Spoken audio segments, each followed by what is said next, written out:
Oh, I need you to greet each other with, hey, Mike. Hey, Isaac. Holy kiss.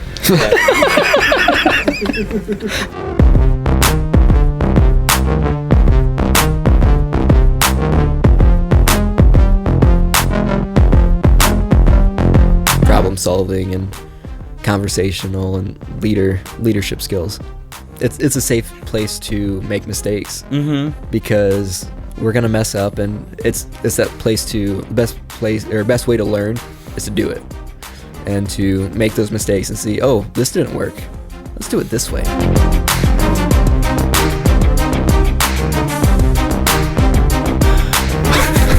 Good afternoon, Isaac. Hi, Mike.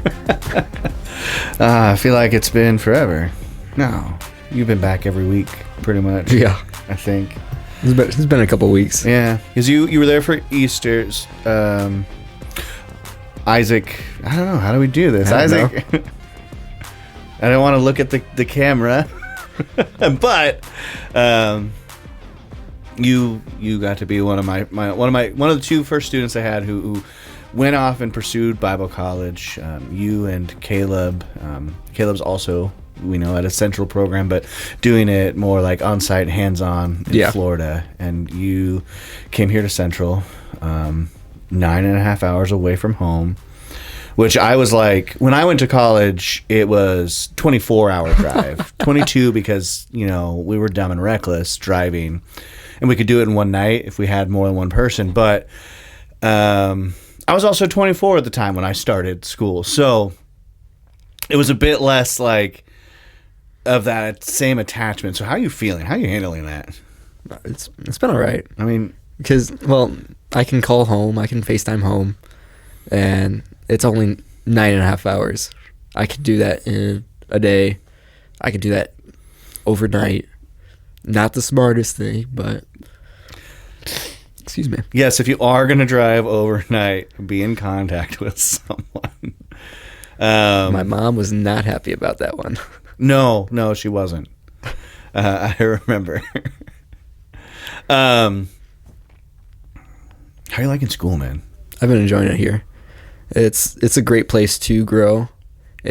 I've been given a lot of opportunities to grow. There's a lot of things I've been doing this year that I didn't think I'd be doing as a freshman in college.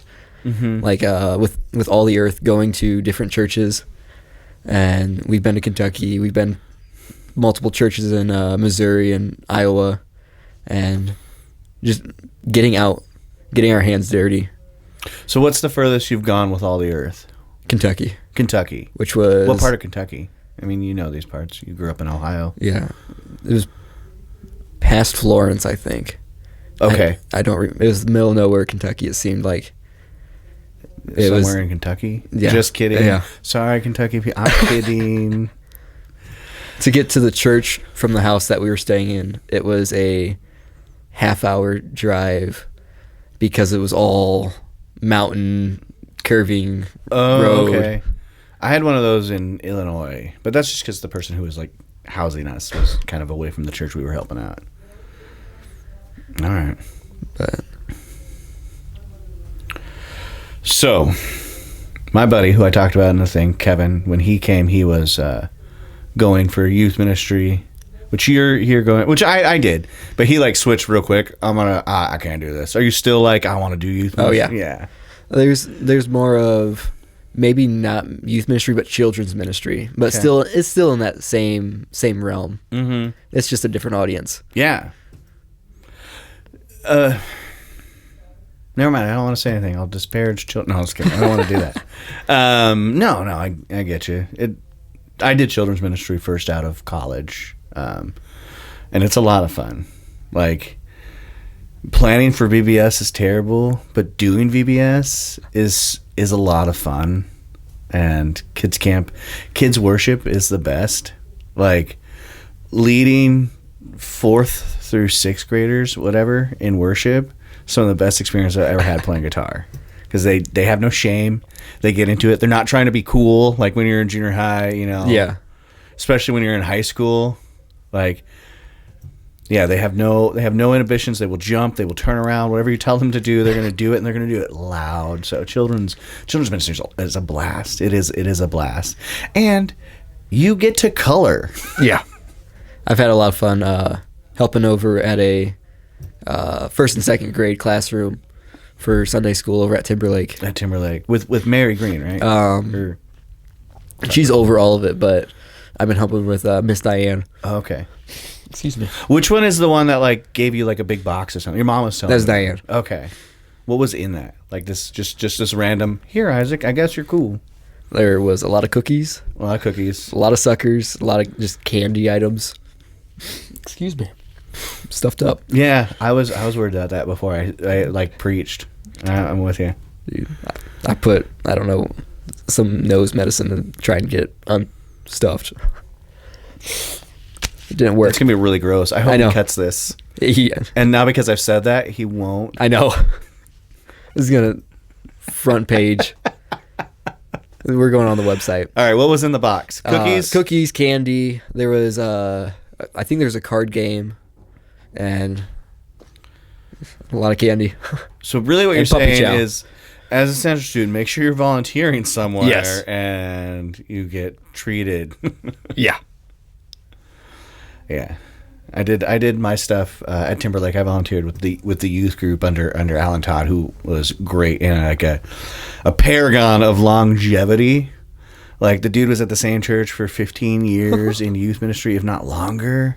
He'd been in youth ministry for longer, but like coming from like the jokes of, you know, your first ministry, whatever, lasts a year and a half maybe. Yeah.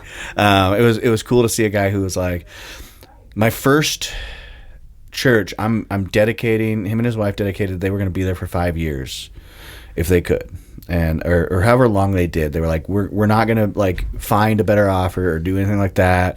We're going to dedicate ourselves to these students for at least this, and then even if things are going bad, as long as they weren't fired, obviously they're not going to keep going. Like, no, you can't fire me. I said I was going to be here right now. Which is just this cool idea. And then he was at, I don't know if he was somewhere in between, but he was at Timberlake where you're working. For I'm pretty sure it was 15 years. Well, it was 15 years. I think when I was there, I think it was over that. By the time he was done, That's awesome. He's now in Australia.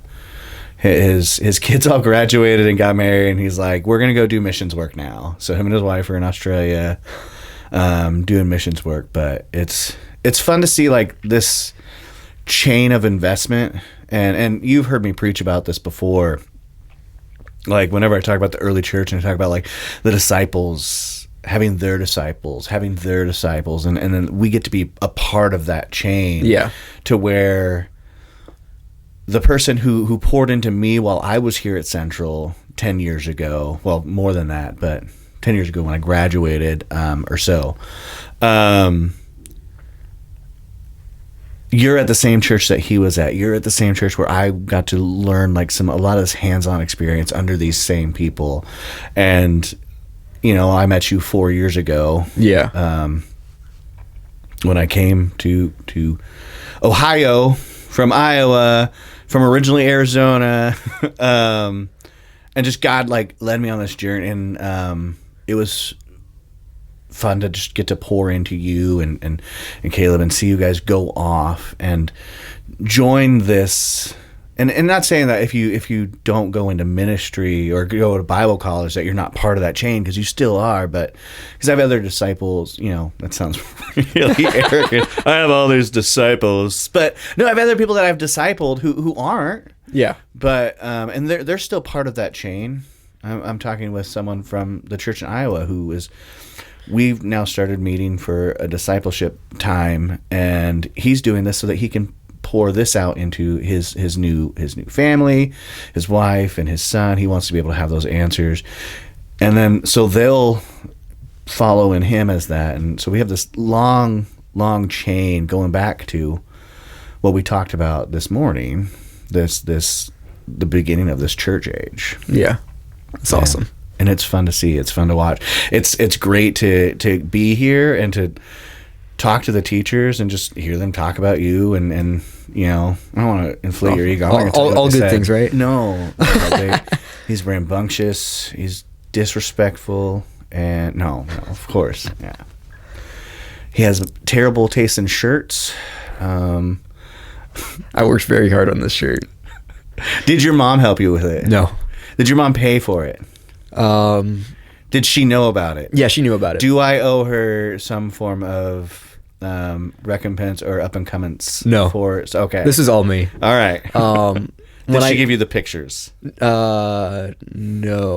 Yes. Some of them, yes. Other ones I took off your Facebook page. I like the one with the dodgeball. It makes me look athletic. Well, yeah, because I'm hiding my gut a little bit, so it does. But when I found out that you were coming to preach, I'm like, I'm going to be on that worship team. I don't care what I've got to do. I'm going to be on that worship team. And I'm like, wait, I could make a shirt. And so I was up till 12:30 one night. I had class the next day too, but up till 12:30 designing, like taking the backgrounds off all the pictures and putting them all together. And I'm like, this is it. Oh, I appreciate that. As much as I hate pictures of myself, except for, of course, the hot dog one. Because, again, it makes my arm look like really buff. and also, I love hot dogs. No.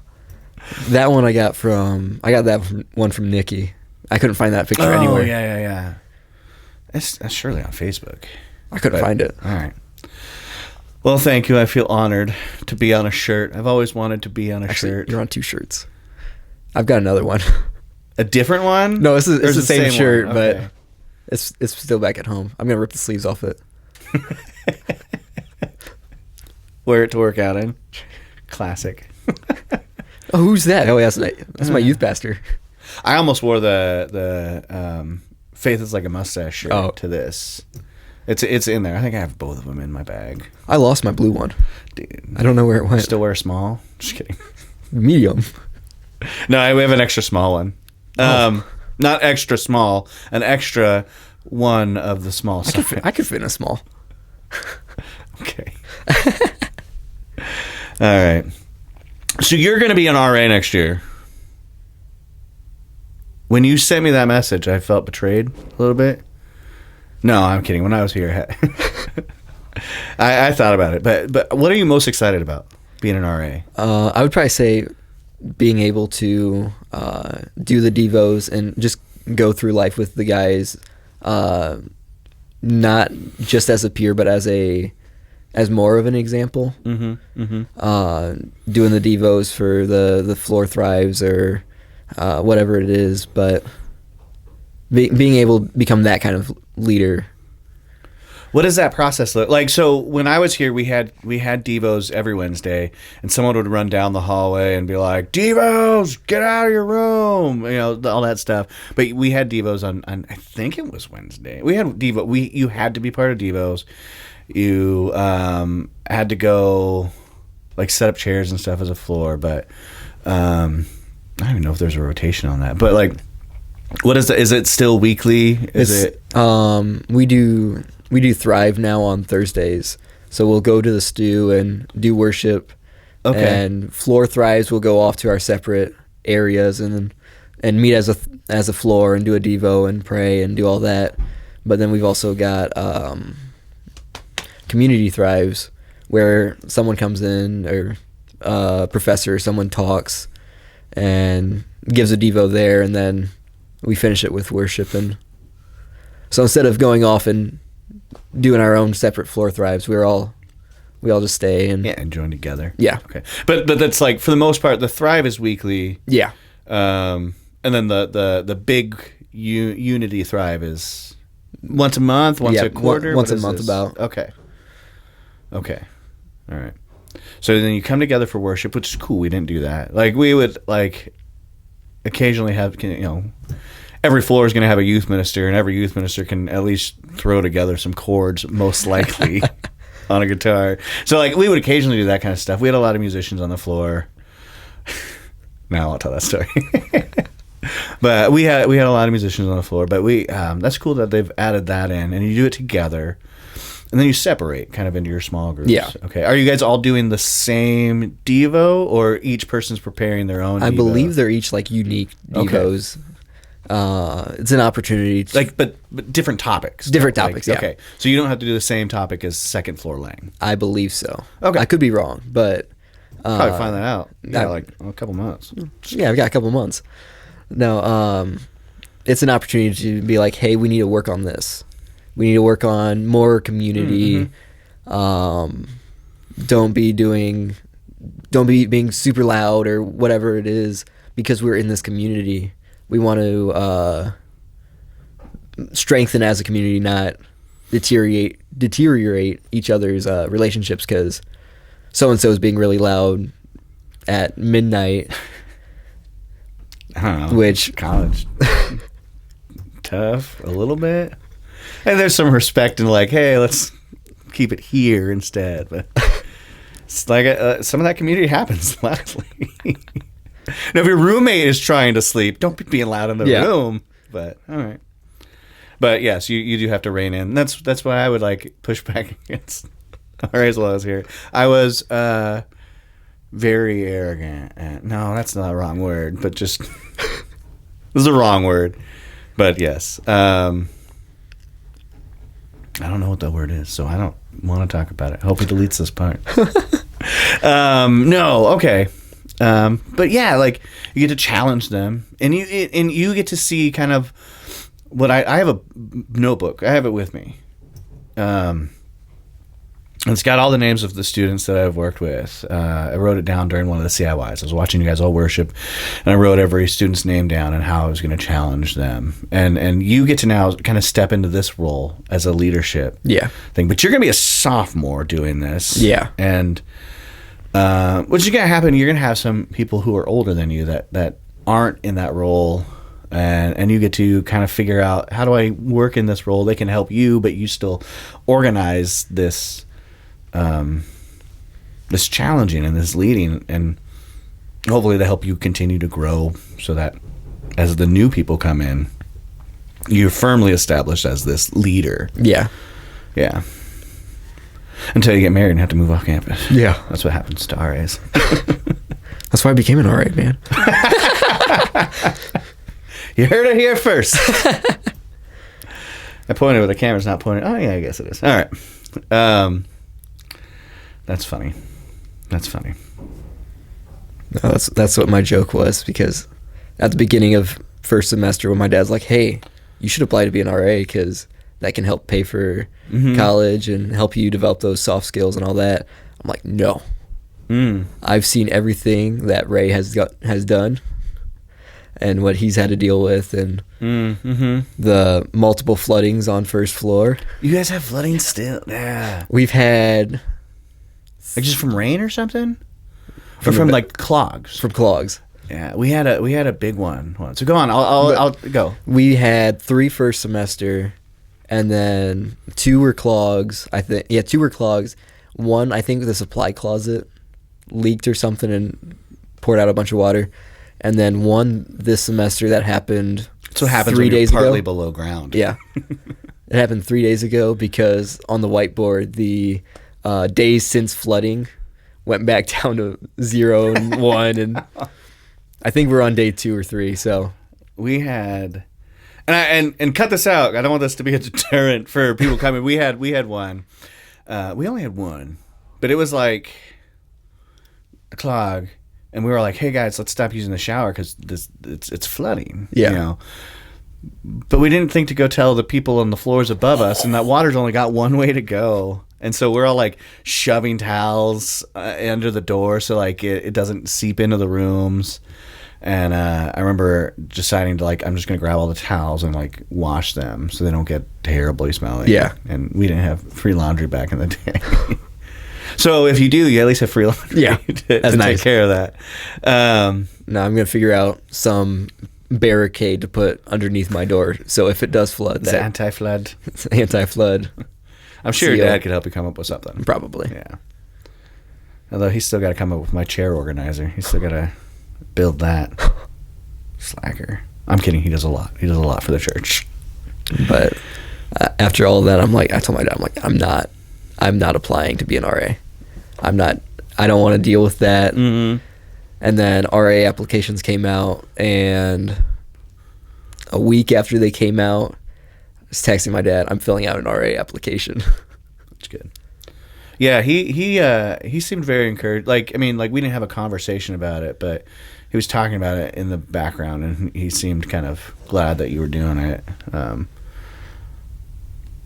That's cool. And you get to be the RA of the floor you're on. Yeah. So you already have some of this relationship and that trust built that allows you to challenge them. Yeah. Right. That'll be fun. That'll be cool. But it's a good opportunity to grow in those soft skill, problem solving and conversational and leadership skills, Yeah. which are important in ministry is communication. Yeah. Yeah. And it is that learning how people react to things and how to disciple different people, because you have different people. So then once you graduate, you're going to have different students. Like I said, I had a notebook, and every student had a different challenge because they were in different spots. Yeah. They needed to be discipled in different ways. And you can, like, I can tell you that, but as an RA, you'll get to see that firsthand. Yeah. And, you get an opportunity to not be as successful with people who can carry themselves on their own a bit more. Yeah. Whereas when you go into, ministry, you're going to be working with people that, like, you're going to have to be a bit more careful with, or things like that. But yeah. And it's definitely a safer space to fail. Mm-hmm. Yes. That's what I was trying to get across. Yeah. I didn't want to say fail. Well, but yeah, you're right. That's exactly what it is. there's going to be failures. There's going to be mistakes. And when I'm actually out doing ministry with a job and I fail terribly, Still going to have failures. and then I lose said job, that's going to... Hopefully you have some really good elders who will, like, walk along with you. But, I mean, James said, as long as it's not like a terrible, terrible, horrible failure, you're gonna be all right. It's a place to learn, not... James, like in the Bible, or James like a person? He's the RD. Okay. Yeah, he's the okay. RD. I was like, Yeah, I don't remember that in James. it was James like I've read 10, it. right? There's not 10 chapters in that book. Oh, Golly. I'm gonna resign from my, like, proud. He said, I taught him all this stuff. Yeah, I think there's 10 chapters in James. it's James 10:3. Oh my. No. Okay. James is the RD. Yeah, All right, he's the RD. Okay. But it's a safe place to make mistakes, Mm-hmm. because we're gonna mess up, and it's that place to best way to learn is to do it, and to make those mistakes and see, oh, this didn't work, let's do it this way. And again, you're doing this with people who are already at that point where they're a lot more responsible with their faith on their own, and you get to challenge them, which is a different challenge. But you get to challenge them, and if not, they're still already at that point where they're, hopefully, as long as you don't do anything that steers them. No, I was kidding. Yeah. Talk about James 10. Bumped into it. I knew that was going to be a problem when he put the mic. I was like, I'm gonna move, and I'm gonna bump into it. All right. You're getting ready to come home for the summer. You got what, 4-5 weeks left? 3 weeks. 3 weeks, and then you're back home. And you said in the thing that you're doing nothing, and then a lot of camps, and we all on the side were like, he's not doing nothing. But you're doing camps. Yep. You're helping with 3 camps. One, the camp that did you go ever as a student to that camp? I never went to I didn't any think camps so. as a student. Oh, okay. So this summer is going to be my first camp as a student. They only go, well, they have a high school camp, but, like, we only at Parkview only go until junior high. After that, you go to CIY with the high schoolers. Yeah. So you never went to any camp until CIY. I went to the CIY Believe. Okay, you went to in, Believe. like, I think 7th to 8th grade. Okay. But or 6th and 7th, whatever grades it was. Gosh. That makes me so happy. Good night. That makes me so happy. This is what happens when you work with teens.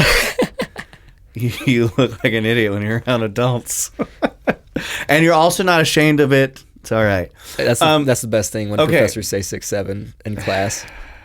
This is the best thing. All right. So, but you volunteered at that camp. Yep. for years. This will be so my now- 4th or 5th year, I think. So now you get to go. You're going back to that one again. This is 4th and 5th graders. No, 5th and 6th graders. It's 5th and 6th graders. Which I have some you got to watch out for. You know, like help lead them. We got some there that like I don't know. Got little plans for them. You take care of them. And then you're helping out with Sean's camp. Yep. Sean was our previous worship minister, and you're going as a student and also part of the band. And then what's this last camp you're doing? This last camp is a FCA camp in Virginia. Okay, Fellowship of Christian yep. Athletes. One of my buddies came from Virginia to my grad party. I was like, hey, you want to come to do a sports camp or an FCA camp in Virginia? I'm like, yeah. And got a hold of him and got it all figured out 2 weeks before Sean's camp. So I've got a week of camp, week of home, week of camp, week of home. You're already getting ready camp. for youth ministry. That's what the summer is. Camp, weekend where you got a sermon, you got to throw all your clothes in the washer, and then you don't even fold it. You just put it back in the bag because you got another camp. Then you get a week off, and that was my schedule for camp. But so you're already getting ready for the stress of the summer. What's this camp entail? The sports one. I'm not 100% sure yet, but ask Isaac to do anything. He will say yes without needing to know any details. Figure out on the way. But I think I looked it up, and it was like doing basketball or whatever sport it is, doing sporting drills. But you went to Van Loo. You're not good at basketball. Well, I don't know. Swish. Oh, I'm just kidding. Go on. So you're helping out with the sport. And then doing a Devo, and it's only a day camp for the week, so there's no overnight supervision for the kids. They go back So home. it's not even like a real camp. No, it's not. You don't but got to deal with some kid's night terrors because he's like dreaming about a snake and won't go to bed. He knows this. That was a fun story. week. That was a fun week. One of the other leaders, hey, this kid's having nightmares. Take care of it. No, you got to do it. And then he went to bed and abandoned me. But that's ministry and that's life and it's fun. And this kid got baptized at the end of the week, and it was a great experience. Like I said in the sermon, it's tough, but ministry is also very, very rewarding. So this camp, it's the same kids every day. I believe so. Okay, yeah, but you don't. So once like the clock's done, maybe you got to do some preparation for the next day. But Yeah. Just kick them out and go wherever I'm staying. Okay, that's cool. All right. What else are you doing in the summer as you prepare to be an RA? I'm planning on hopefully working a little bit. Mm-hmm. Getting some sort of part-time that kind of works with my schedule. Put together some scratch. Yeah. Yeah. And doctor's appointments for various things. Yeah. Which, Gotta make sure you're still healthy. woo. Keep going to the doctor. Don't be like me. I feel fine. No. All right. You're gonna. Never mind.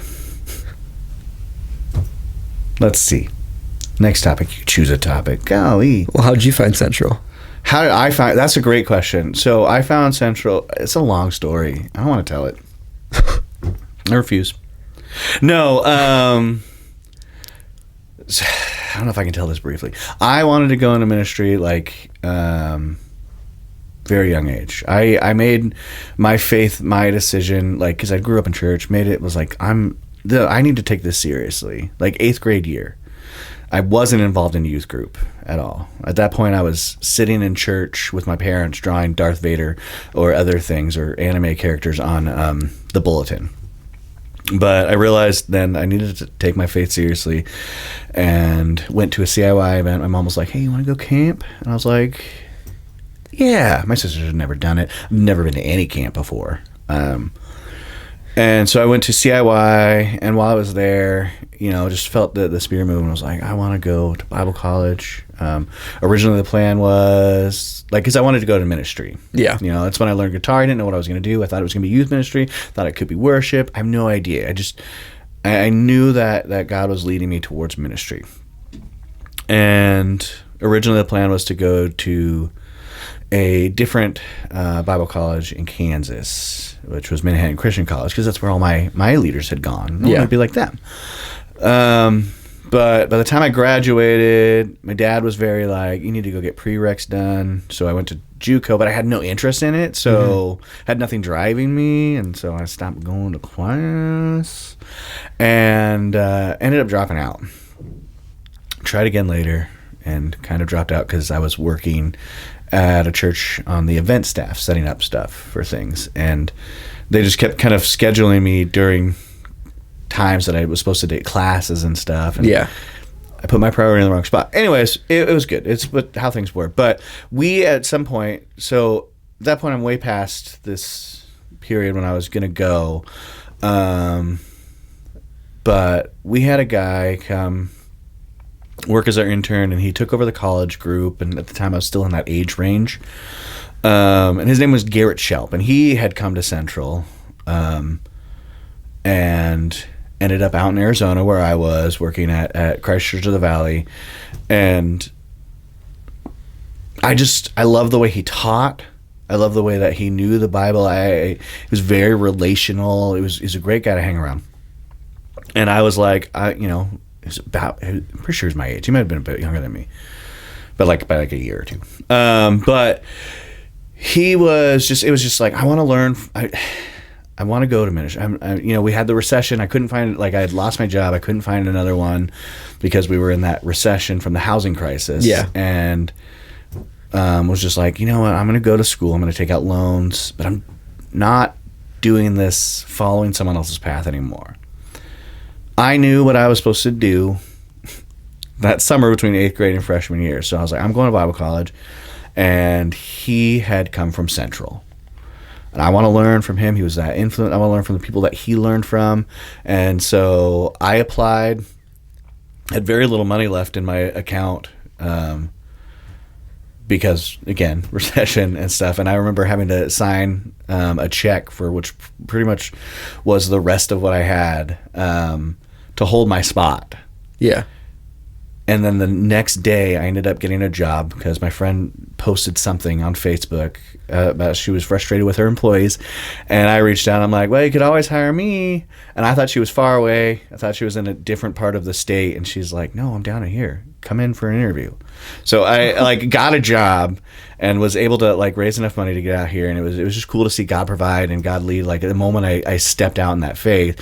And that's how I got to Central. And it was a blast. It was a blast since. I probably spent maybe a little too much time in community. And it's hard for me to say because I just did a sermon on guys got to be in community. You do. But you got to make sure that you get your homework assignments done and get a little bit of sleep, I guess. You guys are all young. You can live without a little bit of sleep. But yeah, that's how I got to Central. And man, I love it. I can't imagine going anywhere else. I couldn't imagine, the people I got to meet, the people I got to hang out with, the students I got to invest in, who I still am in contact with, the teachers who invest. It was great to be back on campus and just walk around. I went over to the soccer field and walked around and immediately got shin splints from my old days. The field used to be much harder. But no, it was great. It was great walking around and just memories, Yeah. That's my time at Central. And you get to look back on that. You get to say, yeah, no, this was a pivotal and foundational part of my life. And I don't want to imagine who I would be without it. Yeah. Yeah. Yeah, it's I don't know, is it heretical for me to say it's a magical place or just cliche? But no, it really is. And the teachers you guys have here, the ones who are still on staff, Like it's great. Spend some time with Stevens. He's a funny dude. Get to know them. Obviously, you'll be taking classes with Walt. Yeah, just a funny, chill dude with obscure, nerdy. Like he loves archaeology. Get him talking about it. It's fun in Life Message of Jesus. He'll make a joke or something, and well, I'll laugh because I find them entertaining, but not very loudly. And he'll be like, "You guys are supposed to laugh right there. That was your cue." So you got to hit him with the old "but." That's what we used to do when someone made a joke that landed a little flat. That's for you, Coulter. Yeah, that's fun. Nope. I feel like if I ask you what your favorite class was, you'll just offend all the other teachers. But I'm going to do it anyway. What was your favorite class this first year that you took? Ooh. I really enjoyed Principles of Disciple Making with But you're still in? No. No. Okay, you did. That was last semester. Okay. I did that with Dr. Curtis. Mm-hmm. And going through the hands and the wheel and all this other stuff into disciple making. And one of the biggest things I feel like it was relational. You need to have a relationship with them to be able to disciple, because they're not going to listen to you if they have no relationship with you. Right. And that's kind of what I talked about in that thing, like when I mentioned I went to a conference and it was great. But those relationships are based on trust, and that's how when you get them into that second stage relationship, that's when you can challenge them. Yeah. But go on. I'm sorry, I interrupted. No, I mean, the importance of relationship and all that. Excuse me. Yeah, no, it's stupid. Go ahead. Maybe. The importance of relationship and what do I want to say? Being able to talk about Christ, talk about the good news in conversation, the napkin theology, or where you could write it down on a napkin. This is what had happened. God made the world; it was all good. Sin came in and ruined it all. God said, "Just you wait. I've got a plan," and then sent Jesus to died for us, paid that debt, rose and defeated death, and gave us this nice gift wrapped present, set it on our front door, and is knocking, saying, "Here, open the door, open this. This is yours. You just have to accept it." Yeah, open the gift. Yeah, got to do that. Accept it. No, that's great. I've never heard that phrase, napkin theology. It reminded me of there was a band called Yellow Card, and they had an album, and they had a song in it, and there's this part where it's like, he's going to get you all the way to church this time, but don't forget you summed it up in 15 lines. And he says this like as if it's this disparaging thing, but like as someone who preaches and teaches, you want them to be able to sum it up shortly. Otherwise, you said way too much sometimes, and we get in the habit of that because in a profession where we talk, we become good at talking. Yeah. That's the goal. But the goal is to have them be able to sum it up quickly. And so the idea that, you should be able to write this down on a napkin. Like, yeah. That's cool. Yeah. And that most everywhere you go has got napkins. Oh, that, yeah. You sit down at Wendy's, and the hard part's finding a pen. Yeah. I was going to be like, you're going to have a pen at Wendy's? Well, I have a pen in my car. Draw some blood and write in blood. Whoa. Don't do that. Golly. Okay. So I'll answer in turn. What was my favorite class while I was here? I don't know, the one that keeps popping up is Acts. And I don't know that was my favorite class. No, it was Life of Christ 3. Life of Christ 3 was a blast for me. It's when I started like being really serious about like learning and doing my homework and stuff. It took a while, but I got there, and I got to take it with Reese, who is one of those founding professors, and it was great. So he would teach the class, but the test was put out by another professor who was going to like move into that position. I think that was the plan originally, Jason Posnick. So it was just a great tag team effort from two people I really respected. Because Reese was just this funny man who, when you read his commentaries, you'll get bits of his humor in there. You'll miss some things from not, but I don't want to get into that. I don't want to be like, you guys will never know. That's because that's not fair. And then Posnick was he was the preaching professor when I took those preaching classes, and it was cool to be there like with them, and I guess really it was just cool to be in a class where I was taking it seriously. Like I was like, oh, I enjoy this a lot more when I know the answers. Oh, yeah, Lock 3, which I took way later than I should have. Like normally, it's one of those early, like Life of Christ, if you don't call it Lock still, I have no idea. But it was one of those ones that I like took earlier, but I just kept putting off for some reason, and got the chance to take it with those two guys and signed up, and I was like, yeah. So Lock 3, it's fun. And any history class with oh man, sorry, any of the history of Israel classes, stuff like that, I loved. Man, cut that part out. Ben Williams, I am so sorry that I blanked on that name. He's in Boise Bible College now, I believe, but yeah, the history, it was just fun taking history classes with, a history nerd, which I'm sure you still have. I know that's all right. Now that whole awkward moment's over, we can move on.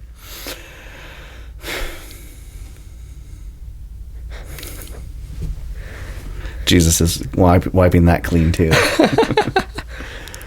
All right. Have we reached the terminal point of this conversation? I'm sure. Anything else you want to talk about? Well, I brought you a box of cookies. Did you share that? No. No. It's sitting on my fridge right now. Are you going to share that? Maybe. Probably. Get in the comments. First Floor Lang, he's got cookies.